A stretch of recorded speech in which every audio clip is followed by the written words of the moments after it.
Hello everyone, आज date है 6 जनवरी और द हिंदू एडिटोरियल डिस्कशन में आपका स्वागत है। सबसे पहले हम देख लेते हैं कि हम कौन कौन से इंपॉर्टेंट आर्टिकल डिस्कस करेंगे।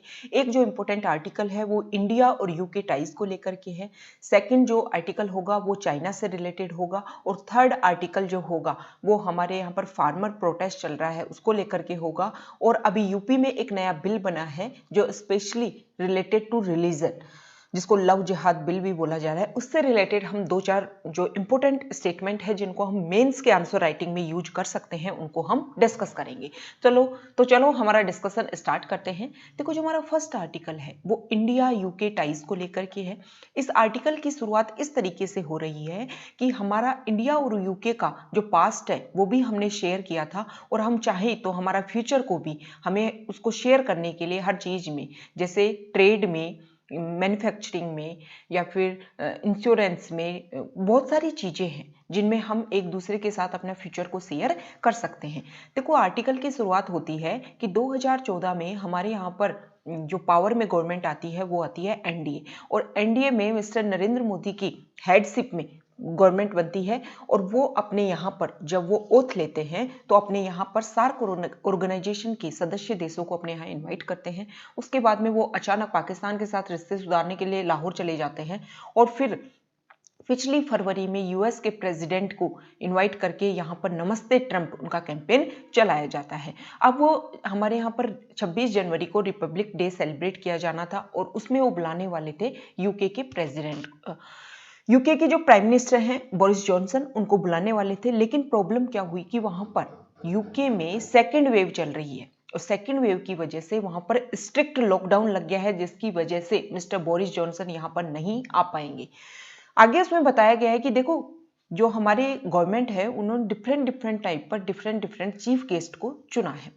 2015 में उन्होंने बराक ओबामा को बुलाया, 2016 में फ्रेंच प्रेसिडेंट को बुलाया, 2017 में यूएई के जो हेड है, क्राउन प्रिंस है, उनको बुलाते हैं, और 2018 में आसियान लीडर्स को सबको यहाँ बुलाया जाता है, और 2019 में साउथ अफ्रीका के जो प्रेसिडेंट हैं उनको बुलाया जाता है। 2020 में वो ब्राजील के राष्ट्रपति मिस्टर बोल्सोनारो उनको बुलाते हैं, और 2021 में बुलाने वाले थे यूके के पीएम को, मिस्टर बोरिस जॉनसन को। तो देखो, इंडिया जो है वो सभी के साथ अपने रिश्ते अच्छा रखना चाहता है। इस चीज से हमें क्या पता, ये सब चीजें पता चल रही हैं। नेक्स्ट इस आर्टिकल में बताया गया है कि देखो, इस साल एक तो यूके जो है वो G7 को होस्ट करने वाला है और दूसरा यूएन क्लाइमेट चेंज कॉन्फ्रेंस होने वाली है। इसमें इनवाइट किया गया है इंडिया को। तो अगर मिस्टर बोरिस जॉनसन इससे पहले हमारे यहाँ पर आते तो इंडिया और यूके के जो रिलेशन है उनमें और अच्छा सुधार हो पाता और अच्छे एग्रीमेंट साइन हो पाते। सबसे पहले हम बात कर लेते हैं। देखो, अभी अभी जो ईयू के साथ में है, यूके का साइन अप हुआ है, ईयू से बाहर निकल गया है यूके। पोस्ट ब्रेक्जिट समय में यूके चल रहा है और हमारे इंडिया भी RCEP जो रीजनल कॉम्प्रिहेंसिव ट्रेड एग्रीमेंट हुआ था उससे इंडिया भी बाहर निकल आया है। तो दोनों के पास में इन चीजों से ट्रेड का एक नया जगह ढूंढना दोनों के लिए ही मेन क्या बन गया है, आवश्यकता बन गई है। तो देखो, इस आर्टिकल में सबसे पहले तो हम देख लेते हैं कि इंडिया और जो यूके है उसके क्लोज रिलेशन कैसे हैं। देखो, इंडिया और यूके के काफी क्लोज रिलेशन है। हमारी 1.5 मिलियन पर्सन्स इंडिया के लोग रहते हैं ब्रिटेन में, जिनमें से लगभग 15 लोग इंडिया के जो MP है ना, मेंबर ऑफ पार्लियामेंट, उसमें से लगभग 15 लोग इंडियन ओरिजिन के हैं और उनमें से 3 तो कैबिनेट लेवल तक पहुंच गए हैं। 2 लोगों ने बहुत high office as a finance and home ministers वो वहां पे अपॉइंट हैं। अब देखो, यहाँ पर टूरिज्म भी काफी है दोनों के बीच में। हमारे इंडिया से ब्रिटेन में लगभग अगर हर साल की बात करें तो 500,000 टूरिस्ट वहां जाते हैं, और अगर इससे डबल होता है इंडिया में तो वहां से लोगों का आना जाना 30,000 लोग कम से कम यहाँ के लोग पोस्ट ग्रेजुएशन लोग हैं जो एज ए एम्प्लॉयमेंट वहां पर काम करते हैं। और दूसरी क्या है, बहुत सारा इन्वेस्टमेंट है। लेकिन अगर हम टोटल ट्रेड की बात करें इंडिया और यूके के बीच में तो 16 बिलियन का है। वो ये जो ट्रेड है वो इंडिया का अन्य देशों के साथ में जैसे स्विट्जरलैंड, जर्मनी और बेल्जियम उससे क्या है, कम है। तो इंडिया और यूके के पास में एक अच्छा ऑप्शन है कि वो ट्रेड में एक दूसरे को क्या कर सके, साथ लेकर चल सके। देखो इसके अलावा जो नेक्स्ट बताया गया है, तो ये तो हमारे क्लोज रिलेशन हो गए इंडिया और यूके के, ये वाले एरिया है जिसमें इंडिया और यूके साथ काम कर सकता है। तो इस आर्टिकल में ये बताया गया है कि अगर दोनों के बीच में, इंडिया और यूके के बीच में ट्रेड एग्रीमेंट साइन होता है तो इंडिया और यूके इन क्षेत्रों में साथ काम करने में कोशिश करेंगे, इन चीजों में एक दूसरे का सेटल करने की कोशिश करेंगे इनमें अगर उनको प्रॉब्लम हुई तो, जैसे pharmaceutical, finance, technology, chemical, defence production, petroleum and food products. देखो 2007 में इंडिया जो है वो ईयू के साथ में अपना एग्रीमेंट साइन करने वाला था, ट्रेड एग्रीमेंट, लेकिन उस समय में ईयू, यूरोपियन यूनियन 28 देशों का एक संगठन है और उसमें से अब यूके बाहर निकल गया है। 2007 में जब इंडिया साइन करने वाला था तो उस डील को तोड़ने में सबसे ज्यादा महत्वपूर्ण भूमिका निभाई थी किसने, यूके ने। तो देखो अब इंडिया के साथ में जो प्रॉब्लम्स ईयू के साथ में ट्रेड एग्रीमेंट साइन करने के समय यूके को होंगी, वो सेम प्रॉब्लम्स अब यूके के साथ हम ट्रेड एग्रीमेंट पर्सनली साइन करेंगे तो भी हो सकती हैं। तो इंडिया जो भी प्रॉब्लम्स हैं उनको अच्छे से सेटल करने की कोशिश करेगा और दोनों देश जो अपने लिए एक अपॉर्चुनिटी देख रहे हैं, मैक्सिमम अपने ट्रेड पार्टनर्स इंक्रीज करने की कोशिश कर रहे हैं, उसमें एक दूसरे का साथ उनको काफी आगे लेकर जाएगा। नेक्स्ट जो हमारा आर्टिकल है, देखो यहां पर एक पिक्चर दे रखी है, कार्टून दे रखा है, उसको हम डिस्कस करेंगे। कोरोना है, कोरोना का नया स्ट्रेन है, ये वैक्सीन है। तो कोरोना दूसरे जो कोरोना पुराने जो रूप है उनसे बोल रहा है कि जल्दबाजी की कोई जरूरत नहीं है, अभी तो इस वैक्सीन की एफिकेसी का ही पता नहीं चल रहा है। देखो कॉन्टेक्स्ट क्या है, हमारे यहाँ पर 2 वैक्सीन को अप्रूवल दे दिया गया है इमरजेंसी यूज ऑथराइजेशन के लिए। कौन कौन सी को, कोविशील्ड को और कोवैक्सीन को। सबसे कल ही हमने आर्टिकल डिस्कस किया था कि वैक्सीन को क्या दे दिया गया, अप्रूवल तो दे दिया गया है लेकिन उनके जो डाटा है ना वो तो निकलकर सामने ही नहीं आए हैं। कोविशील्ड जो SII के द्वारा बनाई गई है, उनका जो कॉन्ट्रैक्ट है वो ऑक्सफोर्ड यूनिवर्सिटी और एस्ट्राजेनेका के साथ में है। उन्होंने क्या किया है, अपने कुछ डाटा तो रखे हैं और कुछ डाटा जो ऑक्सफोर्ड यूनिवर्सिटी के द्वारा जो वैक्सीन बनाई गई ना, उसी के एफिकेसी डाटा को यहाँ पर प्रेजेंट किया गया है कि हम उसी के समान ही तो हमने वैक्सीन बनाई है ना, तो जो वो काम कर रही है वही हमारी वैक्सीन काम करेगी। तो इनके खुद के एफिकेसी डाटा कोविशील्ड ने नहीं रखे हैं। दूसरी बात है कोवैक्सीन। कोवैक्सीन ने तो अपना फेज 3 जो ट्रायल है वो शुरुआत ही नवंबर 2020 में की है। तो एक तरीके से इनके जो अच्छे डाटा है वो सामने ही नहीं आए हैं, तो उन्हीं के लिए व्यंग्यात्मक तरीके से ये एज ए कार्टून के थ्रू ये दिखाया गया है कि अभी तो इनके एफिकेसी डाटा ही नहीं आए हैं, ये कितनी सही है कितनी गलत है इसके बारे में कुछ नहीं बोला जा सकता। तो जल्दबाजी करने की कोई जरूरत नहीं है, हम इतनी जल्दी यहाँ इसको छोड़कर नहीं जाने वाले हैं। नेक्स्ट जो हमारा आर्टिकल है वो चाइना से रिलेटेड है। देखो पिछले साल 2019 में हमने अच्छे से देखा कि जो कोविड-19 है उसकी शुरुआत होती है चाइना के वुहान से। अब धीरे धीरे वहां से कोविड-19 जो कोरोना है वो फैल जाता है पूरे वर्ल्ड में। चाइना को क्या करना चाहिए था, चाइना को करना चाहिए था कि वहां से उनके स्टार्ट हुआ है तो उनको इससे लड़ने के लिए पूरे वर्ल्ड का साथ देना चाहिए था। चाइना ने इसके विपरीत क्या किया, उसने जब पूरा वर्ल्ड कोविड-19 से लड़ रहा था, चाइना ने इस टाइम का यूज किया, वहां के प्रेसिडेंट है शी जिनपिंग, उन्होंने जिन टेरिटरीज पे जो डिस्प्यूटेड टेरिटरीज है और अन्य देशों के साथ में उसके प्रॉब्लम्स हैं उनके ऊपर मिलिट्री असोल्ट लॉन्च कर दिया। जैसे ताइवान के खिलाफ, इंडिया के खिलाफ, वियतनाम, फिलीपींस, जापान, इनके खिलाफ चाइना ने अपना मिलिट्री जो प्रोग्राम है उसको लॉन्च किया और इन सबको एक्वायर करने की कोशिश की। देखो वहां के जो प्रेसिडेंट है ना, उनका एक ड्रीम है। 2017 में उन्होंने एक बात बोली थी कि मैं चाइना को ग्रेट पावर स्टेटस दिलवाना चाहता हूं। कैसे, जैसे यूएस को ग्रेट पावर है 2049 तक, और वर्ल्ड क्लास आर्मी बनाना चाहूंगा 2035 तक चाइना की। इसीलिए चाइना अपना इंक्रीज क्रिएट कर रहा है, चाइना अपनी जो पावर्स है उसको पूरे वर्ल्ड में क्रिएट करने की कोशिश कर रहा है। इसी में उसने एक काम किया, 2013 में उसने बेल्ट एंड रोड इनिशिएटिव को अनाउंस किया।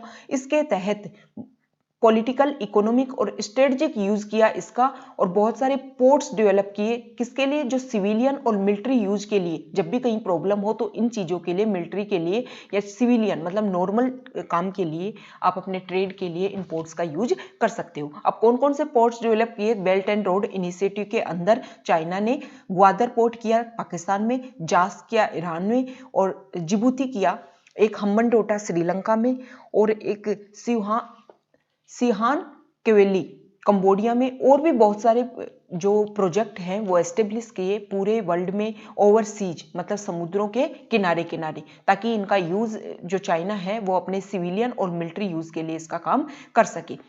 तो देखो इस आर्टिकल में एक बात बोली गई है कि चाइना सबको डरा धमका कर, सबको थ्रेट करके क्या करना चाहता है? अपना मतलब अपने आप को एक पावर बनाना चाहता है। कंपैरिजन करता है यूएस से।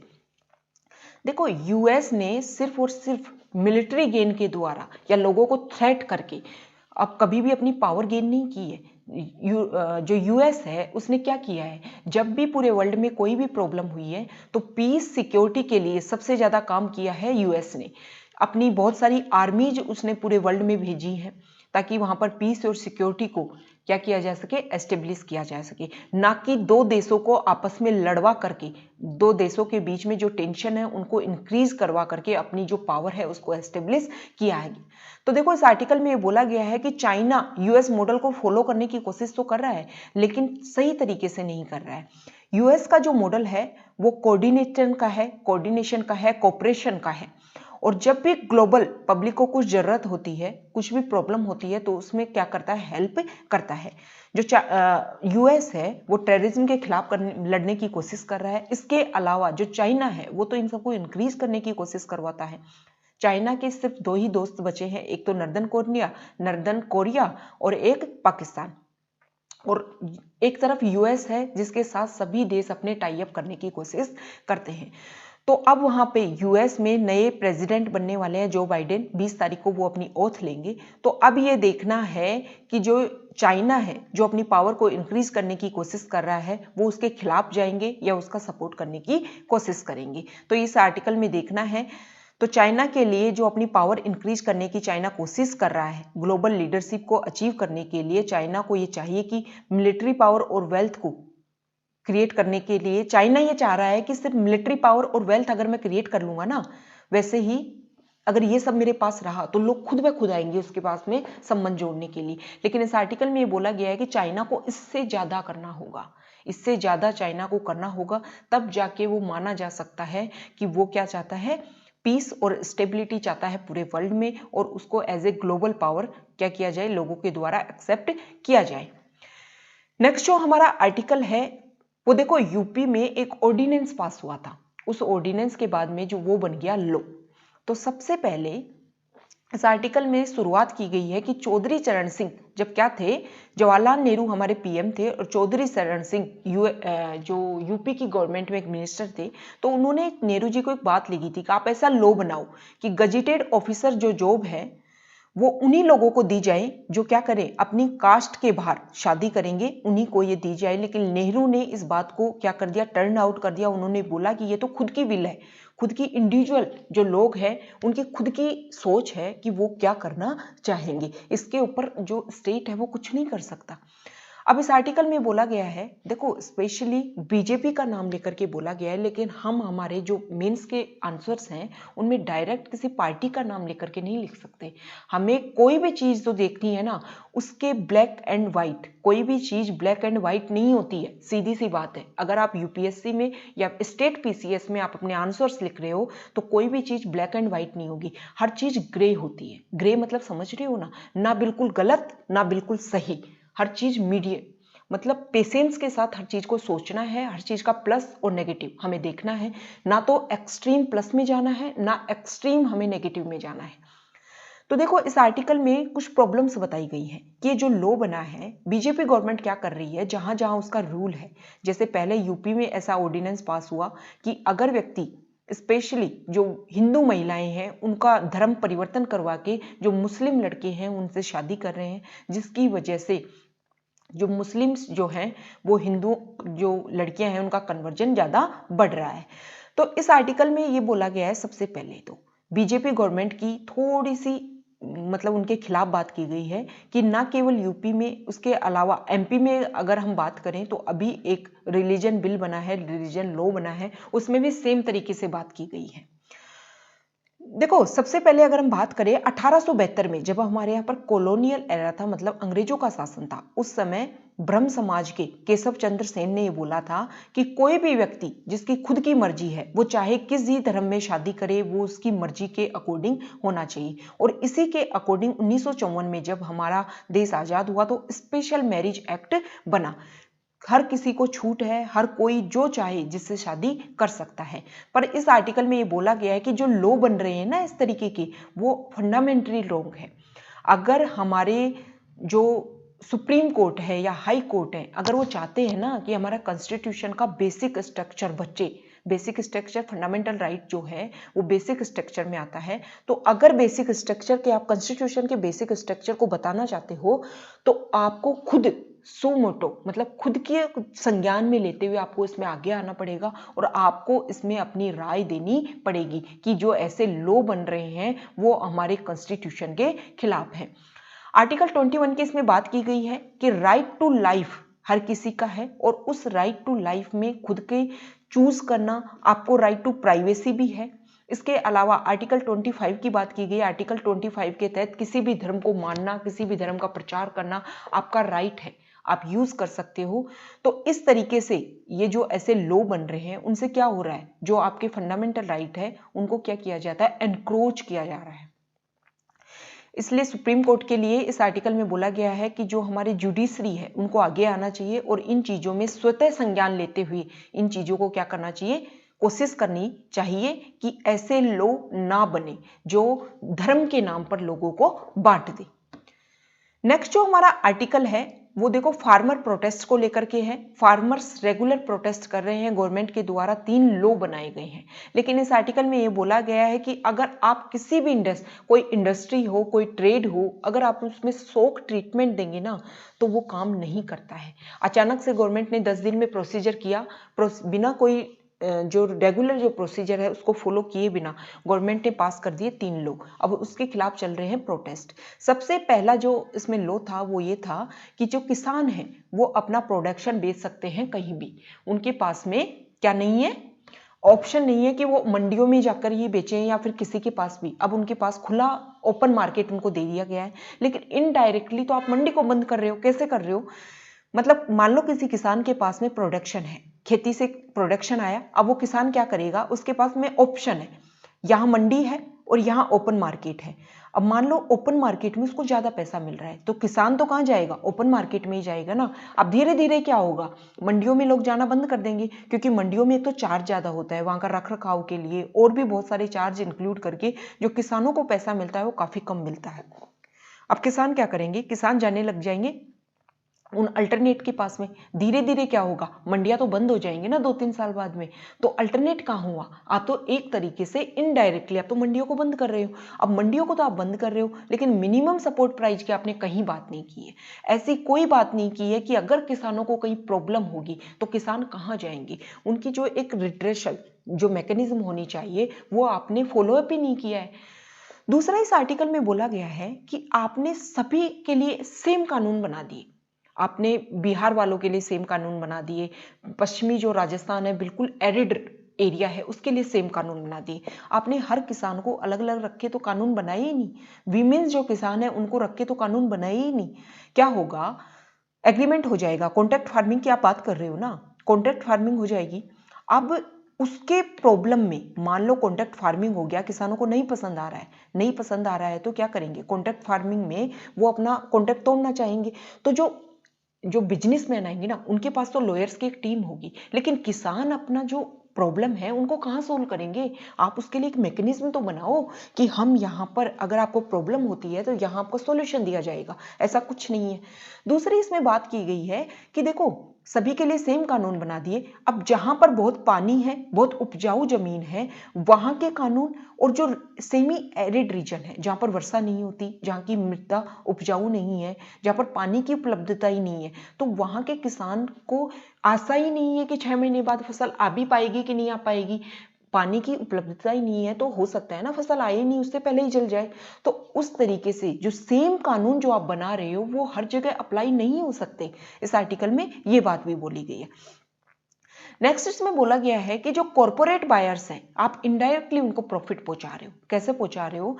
आपके यहाँ पर कॉन्ट्रैक्ट फार्मिंग होगी, कॉन्ट्रैक्ट फार्मिंग के बाद में जब आपका यहाँ कॉन्ट्रैक्ट हो जाएगा तो इससे क्या होगा कि किसानों को जब कॉन्ट्रैक्ट हो जाएगा तो उनको उनके ऊपर प्रेशर क्रिएट किया जाएगा कि आप ये जमीन किनको बेच दो, इन कॉर्पोरेशन वालों को बेच दो। और जो किसान है वो क्या बन के रह जाएंगे? एक वेज लेबरर्स बन के रह